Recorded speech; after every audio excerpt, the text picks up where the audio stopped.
Nakakahanga yung taong walang kapera-pera, walang kakita-kita, tapos ang mamahal ng gamit. Hindi nakakahanga yun. Don't bite more than what you can chew. Huwag kang bumili ng hindi mo kayang bayaran. Huwag kang gumastos ng hindi mo kayang tostusan. Live within your means. Do not spend more than you earn. Di ba ang dami nagpapakamatay dahil ang daming utang hindi mabayaran? Lalo yung nahuhumaling sa mga kasino. Kaya kung minsan yung mga room-room ng mga casino hotels, ang dami-dami biglang, ay patay na pala yung isa doon, nagbaril na. Kasi hindi makabayad. Don't bite more than what you can chew. Ngayong kuha ng kuha ang mga tao ng hulugan. Ang mga credit cards, walang ginawa kundi alokin ka ng alokin. Kasi gusto ko nila ibaon sa utang. Do not buy what you cannot afford.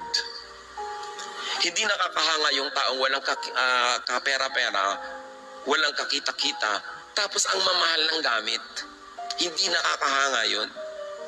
Live within your means. Hindi nakakahanga yung taong walang kapera-pera, walang kakita-kita, tapos ang mamahal ng gamit. Hindi nakakahanga yun. Don't bite more than what you can chew. Huwag kang bumili ng hindi mo kayang bayaran. Huwag kang gumastos ng hindi mo kayang tostusan. Live within your means. Do not spend more than you earn. Di ba ang dami nagpapakamatay dahil ang daming utang hindi mabayaran? Lalo yung nahuhumaling sa mga kasino. Kaya kung minsan yung mga room-room ng mga casino hotels,